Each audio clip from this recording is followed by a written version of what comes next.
एक रात मुझे यह सब दिखाई पड़ा कि मैं गांव में शमशान पूछ रही हूं। सौपन में बहन को दिखाई दिया कि गांव में मैं शमशान घाट का एड्रेस पूछ रही हूं। मुझे बताया वह दिखाया गया कि आपने कल यहां पर आना है। कोई और शक्ति थी, शैतान की, इस काल की, उसने दिखाया कि आपने कल इस शमशान घाट पे आना है, यानी कल आपकी मृत्यु है, यानी बहन के संस्कार में मौत थी, पहले से लिखी हुई थी। अब देखना ये परमात्मा उस मौत को कैसे टालता है, कैसे उसको एक्सटेंड करता है। मुझे बताया वह दिखाया गया कि आपने कल यहां पर आना है। वह मुंडाना पाने का शमशान था। जब सुबह हुई तो मुझे हैजा हो गया। मुझे इतना ज्यादा सिर में दर्द हो गया कि टक्कर मारकर मर जाऊं। मौत के सभी कारण पूर्ण हो गए।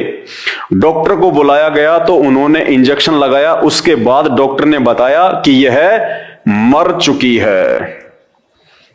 डॉक्टर आया, डॉक्टर ने चेक किया, इंजेक्शन लगाए और अंत में डॉक्टर ने डिक्लेयर कर दिया कि ये मर चुकी है, ये डेड है। उसके बाद 4 दूत दिखाई दिए। फिर उन्होंने मुझे दोनों तरफ से पकड़ लिया और बोले कि हमें भगवान ने भेजा है, आपको लेकर जाएंगे। कौन से भगवान ने? शैतान ने, काल ने। आपको लेकर जाएंगे, आपका समय पूरा हो गया है। मैंने कहा कि मेरे गुरुजी नहीं लेकर जाने देंगे। फिर उन्होंने कहा कि आपके गुरुजी क्या करेंगे, आपका समय पूरा हो गया है, हम ऐसा करेंगे कि आपके हाथ से ही आपकी मौत करवा देंगे। उसके बाद मेरे दोनों हाथों ने गले को बड़ी जोर से दबाया, क्योंकि देखो सूक्ष्म रूप में वो शैतानी शक्तियां जिसकी मृत्यु का समय होता है, और जब वो यम के दूत आते हैं उसको लेने के लिए, उसके वो प्राण निकालने के लिए, तो वो आड़ोसी पाड़ोसियों को दिखाई नहीं देते, वो घर वालों को दिखाई नहीं देते, वो केवल उसी को दिखाई देते हैं जिसकी मौत होनी होगी। तो उन यमदूतों ने कहा कि तुम्हारे गुरुजी क्या करेंगे। जब बहन ने कहा ना विश्वास के साथ है कि तुम कौन लगते हमारे, हम तो पूर्ण परमात्मा की भक्ति कर रहे हैं, सतगुरु रामपाल जी भगवान की, हमारी मौत तो उस समय होगी जब हमारे गुरुजी चाहेंगे, तुम हमें नहीं हाथ लगा सकते। तो यमदूतों ने कहा कि देखते हैं तुम्हारे गुरुजी क्या करेंगे, हम ऐसा करेंगे तेरे हाथों से हम तेरी मौत करवा देंगे। तो उन शैतानी शक्तियों ने सूक्ष्म रूप से उस बहन के दोनों हाथ पकड़ के और उस बहन के जो गले को दबाया। उसके बाद मेरे दोनों हाथों ने गले को बड़ी जोर से दबाया, जिससे मेरे प्राण आंखों में आ गए। मैं किसी से बोल नहीं सकी।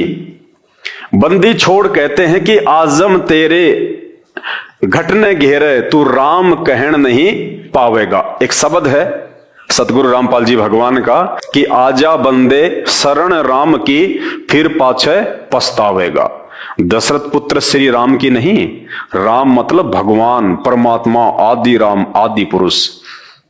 परमात्मा कहते हैं वो आदि राम, वो सत्य पुरुष जब इस धरती पे सतगुरु रूप में आता है तो कहते हैं उसकी शरण में आजा, आजा बंदे शरण राम की फिर पाछे पछतावेगा।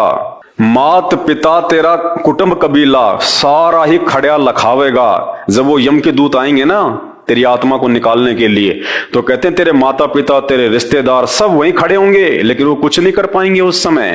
कहते हैं मात पिता तेरा कुटुंब कबीला सारा ही खड़िया लखावेगा। और आजम तेरे घटने घेरे, आजम यानी वो यम के दूत आके और तेरा गला दबाएंगे आत्मा निकालने के लिए, प्राण निकालने के लिए। आजम तेरे घटने घेरे तू राम कहन ना पावेगा, एक शब्द भी नहीं निकाल पाएगा उस समय तू। तो बहन कह रही है कि मैं बोल नहीं पा रही थी, उन्होंने मेरा सूक्ष्म रूप से वो गला जो है वो दबा दिया।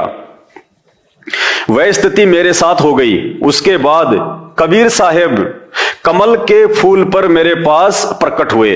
भाई और बहनों, यहां पे ये कबीर साहेब जी का नाम अभी जो आपने सुना कि उसके बाद में मेरे सामने कमल के फूल पे कबीर साहेब जो है वो प्रकट हो गए। आप जो अभी नए नए संत रामपाल जी का ज्ञान सुन रहे हैं, तो आप लोग अभी इस मैटर को नहीं समझ पाएंगे। इस मैटर को केवल वही समझ पाएंगे जो काफी वर्षों से संत रामपाल जी के भगत हैं और विशेषकर जो साध संगति से जुड़े हुए हैं। तो मैं अपने उन भगत भाइयों को थोड़ा सा मैं समझाना चाहूंगा भाई और बहनों, हम सब जानते हैं कि 650 साल पहले परमात्मा जिस दाढ़ी मूंछ वाले रूप में आए थे, जो फोटो आजकल आप देखते हो यूट्यूब पे, गूगल पे, हर जगह, अब हमें तो हो गया पता इस बात का कि वो तो एक काल्पनिक फोटो है, वो हाथ से बनाई गई फोटो है, क्योंकि 650 साल पहले ना कोई वीडियो रिकॉर्डर था, ना ही कोई वो कैमरा था। तो वर्तमान में जो फोटो बनाई गई है दाढ़ी मूंछ वाली कबीर दास जी की, कबीर साहिब जी की, वो एक इमेजिन है, एक कल्पना के तौर पे बनाई गई है कि कबीर जी शायद ऐसे थे। और हम सत्सेवक जो सतगुरु रामपाल जी भगवान के भगत हैं, ज्ञान मार्ग से हम आगे बढ़ रहे हैं, हमने ये निष्कर्ष निकाल लिया है कि आज धरती पे स्वयं वो कबीर परमात्मा संत रामपाल जी के रूप में प्रकट हैं। इसलिए हमें 650 साल पहले वाली उस फोटो से कोई लेना देना नहीं है, क्योंकि उस फोटो में जो रूप है दाढ़ी मूंछ वाला, वो रूप यहां का जो भगवान है, शैतान, काल, ब्रह्मा विष्णु महेश का पिता, जिसके 21 ब्रह्मांड है, जो हम सबको गधा को तस्वर बनाता है, उसका और भगवान का, यानी उस कबीर परमात्मा का और यहां के भगवान का, काल का एक एग्रीमेंट हो रखा है। जब प्रथम बार परमात्मा यहां आए थे अपनी आत्माओं को काल के जाल से बाहर निकालने के लिए अपने पुत्र जोगजीत के रूप में, तो काल और जोगजीत रूप में उस परमात्मा के कुछ एग्रीमेंट हुए थे, जिनमें एक एग्रीमेंट यह भी हुआ था, काल ने उस परमात्मा से उनका रूप मांगा था और उस शैतान ने बहुत ही सूझबूझ के साथ में एक षड्यंत्र के तहत अपने आप को बहुत ज्यादा सयाना समझते हुए यह कहा था कि आप मुझे ये अपना रूप दे दो कि मैं आपका रूप जो है वो बना सकूं, क्योंकि शैतान को इस बात का पता था कि परमात्मा का विधान है जब भी वो यहां आएंगे तो वो सबसे पहले एक गुरु की भूमिका निभाएंगे, क्योंकि डायरेक्ट यहां पे कोई किसी को भगवान नहीं मानता, इसलिए यहां पहले एक गुरु की जो है भूमिका निभानी पड़ती है, ज्ञान समझाना पड़ता है, उसके बाद में ज्ञान से आत्माएं स्वीकार करती हैं कि हां ये गुरु नहीं, ये भगवान है। तो शैतान को इस बात का मालूम था कि ये गुरु बन के ज्ञान प्रचार करेंगे और इन आत्माओं को यहां से बाहर लेके जाएंगे। तो काल ने एक षड्यंत्र के तहत उनसे एक वरदान मांगा था कि मैं आपका रूप बना सकूं और आपकी आवाज निकाल सकूं। तो परमात्मा ने कहा था कि कोई बात नहीं, जो मेरे ज्ञान से परिचित हो जाएगा और जिसके पास मेरा वो सार नाम होगा, सार शब्द होगा, उसके ऊपर तेरा किसी प्रकार का कोई दाव नहीं चलेगा, तू हमारा रूप भी बना लेना और तू हमारा आवाज भी निकाल लेना। तो ये वरदान उस काल को प्राप्त है। वचन भर लो, वचन भर लिया, अकबर लिया भाई न्यो बोला जी के चारों युगों में, 3 युगा में जीव थोड़े ले जाना, सतयुग, त्रेता और द्वापर में, और चौथा युग जब आवे कलयुग कितने ले जाइयो। बोला वह बड़ी अड़ाई तन तया। अच्छा भाई कोई बात नहीं। दूसरा यह है कि मैं आपका रूप बना सकूं, मैंने ये आज्ञा दे दो। तक बना लिए तेरे रूप तक की आंट लगेगी, मेरे अंश के पास जिस पास नाम होगा तेरा रूप रह ही नहीं सकता उसके आगे। तो फिर और एक और कहा कि आप जब जाओ ना मृत मंडल में, एक जगन्नाथ के मंदिर को बनवाइयो, क्योंकि वो काल समुद्र नहीं बन देगा, मेरा अंश कृष्ण रूप में जाएगा, कृष्ण बौद्ध रूप में, और अपना मंदिर बनवाओगा, पर समुद्र नहीं बन देगा। बनवा दूंगा भाई। फिर कहते हैं कि त्रेता युग में समुद्र पर पुल बंधवाइयो। अकाचे पंगे पाए रहते थे। तो जिस समय बहन के साथ में यह घटना घटी, उस समय वो बहन अपना गुरु केवल संत रामपाल जी को मानती थी, वो उनको परमात्मा के रूप में स्वीकार नहीं कर रही थी। संत रामपाल जी को बहन अपना जो है वो गुरु मान रही थी और भगवान दाढ़ी मूंछ वाली फोटो को मान रही थी। कबीर जी की काल्पनिक फोटो को भगवान मान रही थी और संत रामपाल जी को केवल अपना सतगुरु ही मान रही थी। तो काल ने यहां पे बहन के साथ में ये दाढ़ी मूंछ वाला रूप बना के जो वरदान उसने परमात्मा से लिया हुआ है, जो कि अभी आपने संत रामपाल जी के मुख कमल से सुना है कि उस काल ने, शैतान ने उनका रूप मांग रखा है, जिस रूप में वे 650 साल पहले आए थे भक्तों को डगमग करने के लिए, भक्तों को भ्रमित करने के लिए। तो बहन समझ नहीं पाई और बहन ने सोचा कि शायद ये परमात्मा आ गए, ये कबीर जी आ गए, जबकि आए कौन थे? काल आया था, शैतान आया था कबीर जी वाले रूप में। देखिएगा, उसके बाद कबीर साहेब कमल के फूल पर मेरे पास में प्रकट हुए। उसके बाद मेरे अंदर से पूज्य सतगुरु रामपाल जी महाराज जी की आवाज आई। सामने कौन प्रकट हुआ कमल के फूल पे? वो शैतान कबीर जी के रूप में।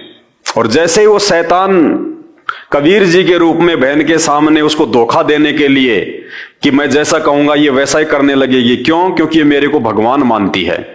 धोखा देने के लिए वो शैतान प्रकट हुआ दाढ़ी मूछ वाली फोटो के रूप में। उसी समय वो अंतर्यामी परमात्मा वास्तविक कबीर भगवान जो आज संत रामपाल जी के रूप में प्रकट हैं, उसी समय बहन के अंदर से सतगुरु रामपाल जी भगवान की आवाज आई। आवाज क्या इनको नहीं आ सकती थी? ये नहीं बोल सकते थे, लेकिन आवाज जो है वो किसकी आई? सतगुरु रामपाल जी भगवान की, बहन के अंदर से। उसके बाद कबीर साहेब कमल के फूल पर मेरे पास प्रकट हुए। उसके बाद मेरे अंदर से पूज्य सतगुरु रामपाल जी महाराज की आवाज आई और क्या कहा? इस लड़की को आप कैसे लेकर जाओगे? इसे हम नहीं जाने देंगे, इसे तो हम चाहेंगे तब लेकर जाएंगे। वो शैतान दाढ़ी मूछ वाले रूप में आया उस बहन के पास उसको ले जाने के लिए, उसके प्राण निकालने के लिए। उसी समय सतगुरु रामपाल जी भगवान तुरंत बहन के अंदर से बोले, आवाज आई और क्या कहा? परमेश्वर ने आकाशवाणी की, क्या कहा कि आप इस लड़की को ऐसे नहीं लेके जा सकते, इस लड़की को तो हम लेके जाएंगे जब चाहेंगे तब। भाई और बहनों, ऐसे ये शैतान हमें दाढ़ी मूछ वाली फोटो के रूप में धोखा देगा। इसलिए परमात्मा ने सात संगतियां शुरू करवा के अपने अपने घरों से और दरबार से ये दाढ़ी मूछ वाली फोटो को हटवाया है। क्योंकि यदि हमारी इसमें आस्था रही और यदि हमने संत रामपाल जी को केवल अपना गुरु ही माना, भगवान नहीं माना, तो अंत में वो शैतान हमें दाढ़ी मूछ वाले रूप में धोखा देगा, जो धोखा देने के लिए बहन के पास में यहां आ गया। देखिए ध्यान से दोबारा, वह स्थिति मेरे साथ हो गई। उसके बाद कबीर साहेब कमल के फूल पर मेरे पास प्रकट हुए। उसके बाद मेरे अंदर से पूज्य सतगुरु रामपाल जी महाराज जी की आवाज आई कि इस लड़की को आप कैसे लेके जाओगे? दाढ़ी मूछ वाले से कह रहे हैं सतगुरु रामपाल जी भगवान कि इस लड़की को आप ऐसे कैसे लेके जाओगे? इसे हम नहीं जाने देंगे, इसे तो हम चाहेंगे तब लेकर जाएंगे। इसका अगर पैर भी काट दोगे तो हम वह भी जोड़ देंगे, क्योंकि परमात्मा जो चाहे सो कर ही, भरम पड़ो मत कोई। परमात्मा धरती पे प्रकट है, पैर जोड़ना कौन सी बड़ी बात है? ये तो बाएं हाथ का खेल है परमात्मा का, चुटकी बजाने जितना काम नहीं है। अगर इसका पैर भी काट दोगे तो हम वह भी जोड़ देंगे। साथ में गुरुजी ने काफी बातें कही जो सब वर्णन नहीं हो पा रहा। उसके बाद यम के दूत भाग गए। उसके बाद गुरुजी ने मुझे कहा कि बेटी डर मत, तेरी मौत को हमने टाल दिया, अब हम चाहेंगे तब लेकर जाएंगे। और सतगुरु रामपाल जी भगवान ने कहा कि बेटी आज तेरी मौत थी, ये काल तुझे लेने के लिए आया था, तेरी मृत्यु डॉक्टर डिक्लेयर कर चुके हैं। आज तू हमारी कृपा से, हमारी रजा से आज तू पुनः जीवन दान को प्राप्त हुई है। आगे का समय मर्यादा में रह के परमात्मा की भक्ति में लगा देना। उसके बाद में हमारी एक भैंस जिसका ब्याने का समय नजदीक था, वह एक दिन बिल्कुल बुत की तरह हो गई, यानी पत्थर की तरह हो गई, अकड़ गई वो भैंस जो बच्चा देने वाली थी। डॉक्टर को बुलाकर लाए तो डॉक्टर ने टाइम से पहले ही हाथों से बच्चा निकाला। उसके बाद भैंस ने जेर नहीं डाली। किसी के कहने पर हमने थोड़ी सी जेर बाहर होती है उस पर ईंट बांध दी तो वह जेर टूट गई। जेर के टूट जाने पर भैंस की हालत बहुत बुरी हो गई। सभी कहने लगे ये भैंस अब मरने से नहीं बच सकती। हम घबरा कर रात को ही 5 डॉक्टरों के पास गए, मगर एक भी डॉक्टर नहीं आया। कहते हैं कि यह केस निपटाना हमारे बस की बात नहीं है, अब परमात्मा ही बचा सकता है। परमात्मा इन आत्माओं के विश्वास को इन घटनाओं के माध्यम से धीरे धीरे दृढ़ कर रहे थे कि इनको विश्वास हो जाए कि हमारे गुरुजी में जो पावर है, हमारे गुरुजी में जो शक्ति है, वो दुनिया के किसी डॉक्टर में नहीं है। जो काम हमारे गुरुजी बिना पैसे के, बिना इंजेक्शन के, बिना मेडिसिन के कर सकते हैं, वो काम दुनिया का कोई भी डॉक्टर नहीं कर सकता। परमात्मा अपने बच्चों को ऐसी घटनाओं के माध्यम से विश्वास दिलाते हैं। इसलिए हम सभी भगत भाई बहनों को चाहिए कि यदि ऐसी छोटी मोटी कोई मुसीबत हम पे आ भी जाए तो हमने उस समय डगमग नहीं होना, अपने गुरुदेव भगवान से विश्वास को कम नहीं करना। ये हमारे एग्जाम होते हैं, ये परीक्षा होती है। परमात्मा हमारे को मजबूत करते हैं धीरे धीरे, हल्की हल्की चोट मार के। जैसे कुम्हार होता है, जब वो मटका पकाता है तो बाहर से चोट मारता है, अंदर से हाथ रखता है। तो गुरुजी हमेशा हमारे साथ में रहते हैं, पल पल साथ में रहते हैं। हमारा कभी भी अहित नहीं हो सकता जब तक हम गुरुजी की मर्यादाओं में हैं, गुरुजी को परमात्मा मानते हैं। तो ऐसी परिस्थितियों में यदि हम भगत भाई बहनों के सामने कोई ऐसी परिस्थिति पैदा हो जाए, ऐसा लगे कि कोई लाभ हानि का चक्कर है, तो ऐसे में हमें डगमग नहीं होना चाहिए। बल्कि यदि हमसे कोई मिस्टेक हुई है, कोई मर्यादाओं में त्रुटि हुई है, तो हमने गुरुदेव से उसी समय दंडोत करके, हाथ जोड़ के, नाक रगड़ के, वहीं अपने दरबार साहिब के सामने बारंबार माफी मांगनी चाहिए और विश्वास के साथ में अपनी भक्ति क्रियाओं को नहीं त्यागना चाहिए। फिर मैंने कहा कि भगत जी, आशा मत तोड़ो, हमारे बंदी छोड़ यानी सतगुरु रामपाल जी भगवान सब ठीक करेंगे। उसके बाद बंदी छोड़ के सामने दंडोत प्रणाम किया, कोई प्रार्थना नहीं लगाई, कोई संदेशा नहीं भिजवाया, क्योंकि जिस दिन हमें यह ज्ञान हो जाएगा तो हमें यह पता चल जाएगा कि अंतर्यामी एक तुम, आत्म के आधार, और जो तुम छोड़ो हाथ तो मोह कौन उतारे पार। जो भगवान होता है, वास्तव में जो परमेश्वर है, जो आदि पुरुष है, जो अल्लाह है, वो अंतर्यामी होता है। अंतर्यामी का मतलब हमारे मन में उठने वाली बात को जान लेना। होठों पे आना तो बहुत दूर की बात है, मन में उठने वाली सोच को भी जो जान ले, जो पहचान ले, जो हमारी मन की बात को जान ले, उसको कहते हैं परमात्मा, परमेश्वर। तो अंतर्यामी सृष्टि में केवल एक ही होता है, और वो अंतर्यामी आज सतगुरु रूप में संत रामपाल जी भगवान है। आशा मत तोड़ो, हमारे बंदी छोड़ सब ठीक करेंगे। उसके बाद बंदी छोड़ के सामने दंडवत प्रणाम किया तथा प्रार्थना की। उसके बाद सुबह एक डॉक्टर के पास गए तो उसने आकर देखा तो कहा यह बचेगी नहीं। ऐसी ही हमारी भैंस के साथ हुआ था, तो बड़े डॉक्टर ने भरपूर कोशिश की मगर नहीं बच पाई। उसके बाद कहने लगे कि परमेश्वर की दया से बच भी गई तो दूध नहीं देगी। यानी वेटरनरी जो डॉक्टर था उसने भी ये फाइनल डिसीजन दे दिया कि पहली बात तो आपकी भैंस जो है ये बचेगी नहीं, क्योंकि हमारी भी एक भैंस के साथ सेम टू सेम ऐसे ही हुआ था। और यदि कोई भगवान की दया से आपकी भैंस बच भी गई तो ये गारंटी है ये दूध नहीं देगी। अब देखना परमात्मा क्या करता है, वो डॉक्टरों का डॉक्टर, वैद्यों का वैद्य, देखना क्या करेगा। कहने लगे कि परमेश्वर की दया से बच भी गई तो दूध नहीं देगी। उसके 7 दिन बाद फिर क्या होता है, 7 दिन बाद जब परमात्मा ने देख लिया ना कि हर प्रकार से मेरा भगत दुखी हो चुका है, परेशान हो चुका है, फिर क्या करता है परमात्मा, उसके 7वें दिन गुरुजी दिखाई दिए कि भैंस की आंतड़ियों से जेर निकाल रहे हैं। 7 दिन बाद सतगुरु रामपाल जी भगवान उसको सौपन में दिखाई दिए कि गुरुजी भैंस की आंतड़ियों से जेर निकाल रहे हैं। भैंस ने जेर डाली तथा वह स्वस्थ हो गई और 15 किलो दूध पे आ गई। कितना?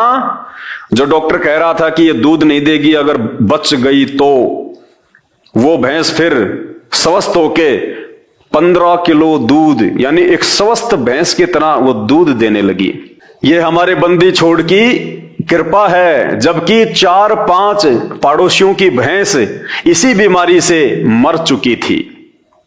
मेरा छोटा लड़का जिसकी उम्र 14 साल है, नाम नवनीत है, इसे बचपन से यानी 6 महीने का था तब से ही निमोनिया हो गया था और 5 साल तक इसकी बीमारी खत्म नहीं हुई।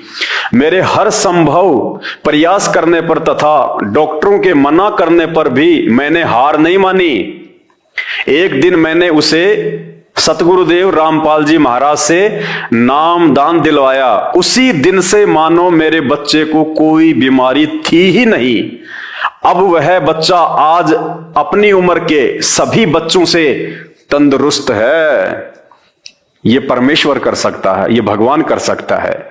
ये बोनविटा खा के, बोनविटा पी के नहीं हो सकता, ये परमात्मा कर सकता है। वो चाहे सो कर दे परमात्मा। राजा को रंक बना दे, रंक को राजा बना दे, निर्धन को धनवान बना दे, धनवान को निर्धन बना दे, वो मिट्टी से सोना बना दे, सोने को मिट्टी बना दे। उसके लिए चुटकी बजाने जैसा काम है। भाई और बहनों, आज से पहले हमने केवल भगवान का नाम सुना है, भगवान लाभ क्या देता है वो सुना है, लेकिन वो लाभ हमने ना देखे थे, ना हमने कभी अनुभव किए थे।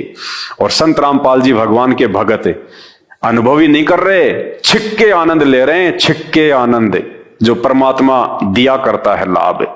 एक दिन पूर्णिमा के दिन, समय वर्ष 2004 में, बरसात के ना होने के कारण हमारी धान की फसल सूख रही थी और नहर भी आकर चली गई थी।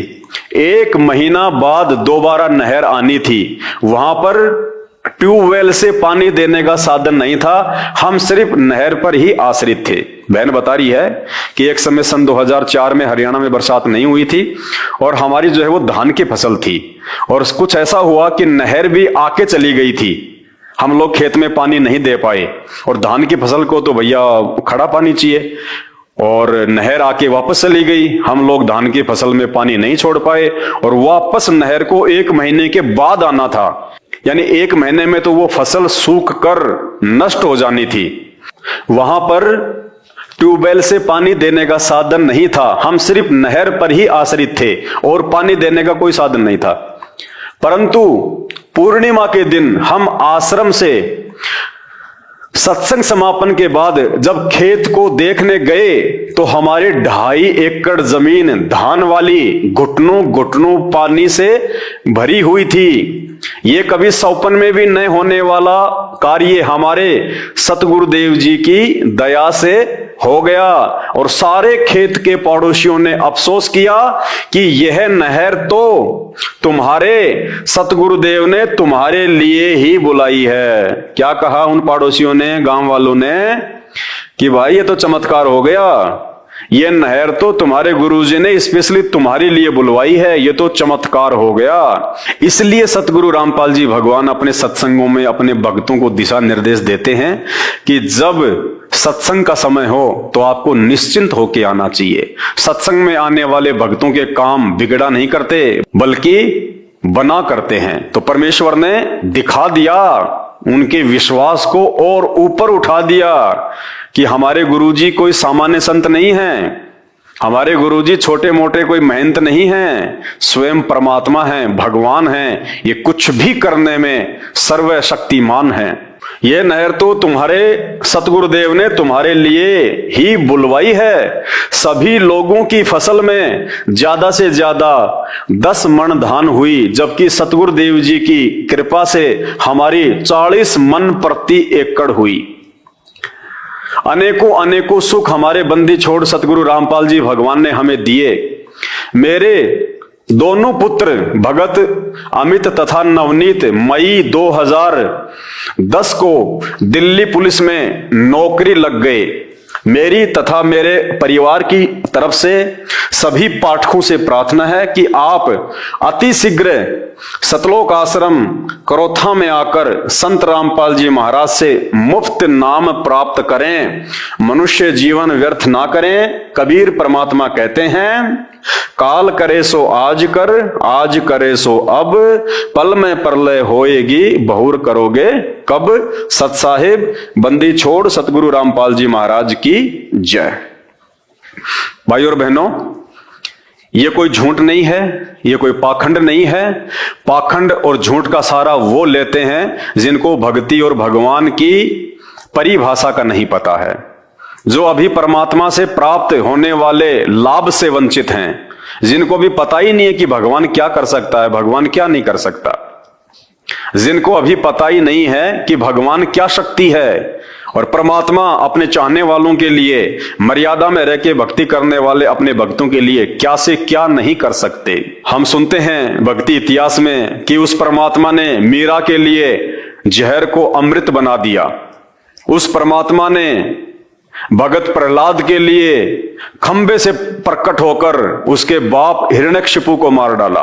परमात्मा ने पत्थर से प्रकट होके नामदेव का दूध पिया। परमात्मा ने पत्थर से प्रकट होके कर्माबाई का खींचड़ा खाया। लेकिन ये सबके साथ क्यों नहीं होता? बाकी लोग भी तो मंदिर में जाते हैं, भगवान को दूध पिलाते हैं, खींचड़ा खिलाते हैं।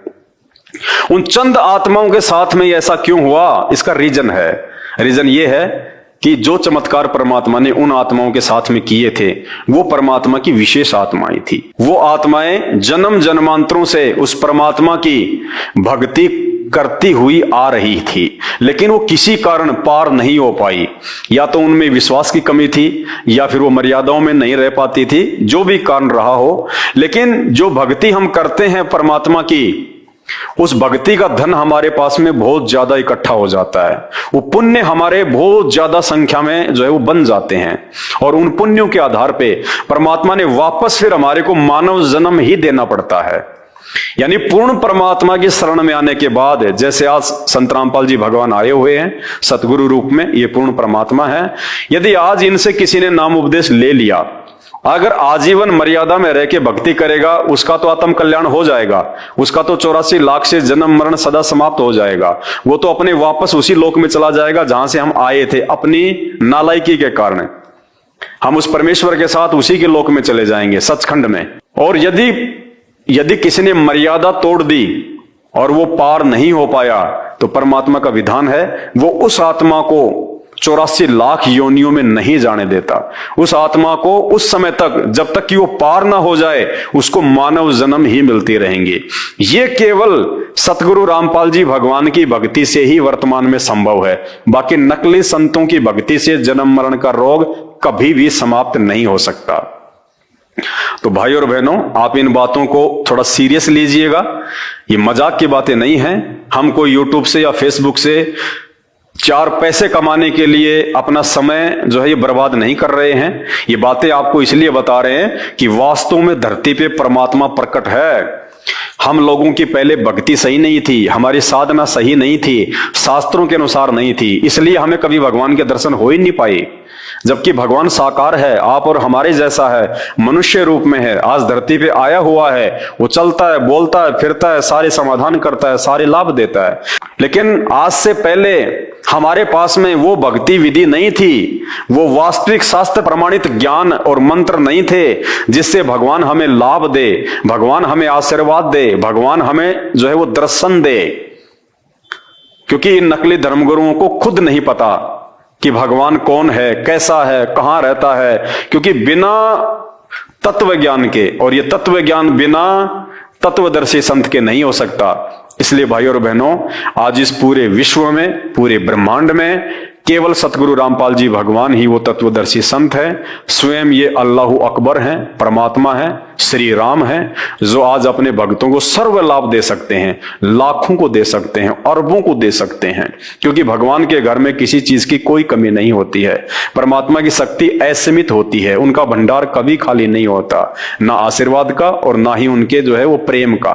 तो भाई और बहनों, आज भगवान हम सभी आत्माओं को शास्त्रों से ज्ञान देके अपनी पहचान करवा रहे हैं और हमें वापस अपने साथ ले जाने के लिए आए हैं। जो हम अपनी नालायकी से, अपनी गलती से इस काल के चक्कर में पड़ के और इस गंदे लोक में आ गए।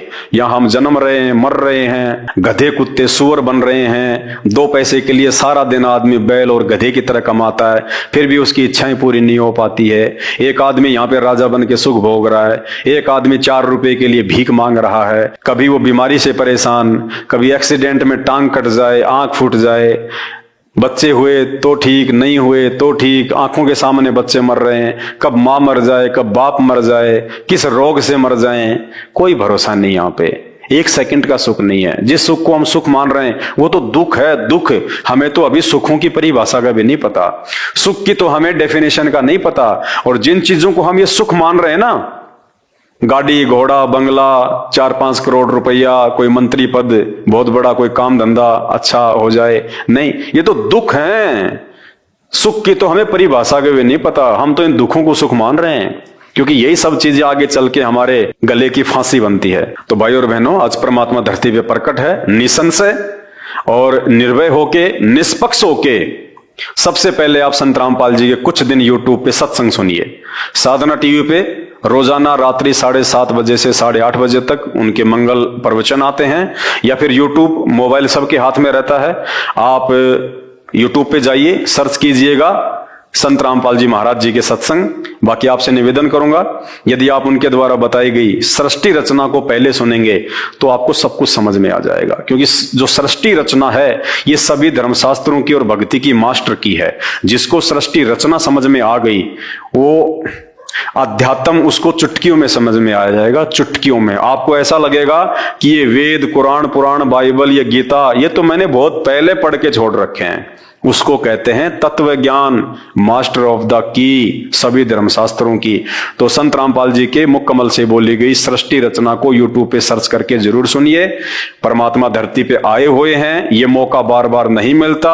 बिल्ली के भाग का छीका टूटा हुआ है, दुनिया मर गई, ऋषि मुनि मर गए, लाखों साल तपस्या करके भगवान ने दर्शन तक नहीं दिए, और आज हम पे भगवान इतने मेहरबान हैं, साक्षात धरती पे प्रकट हैं। तो अब यदि कोई कमी रहेगी तो भाई और बहनों, आप और हमारी रहेगी, जो हम अपने मानवश, अभिमानवश, जातीय धर्म के अहंकारवश हम उनके प्रवचन नहीं सुनेंगे, तो ये हमारी अपनी गलती होगी, और अंत में रोएंगे, पछताएंगे।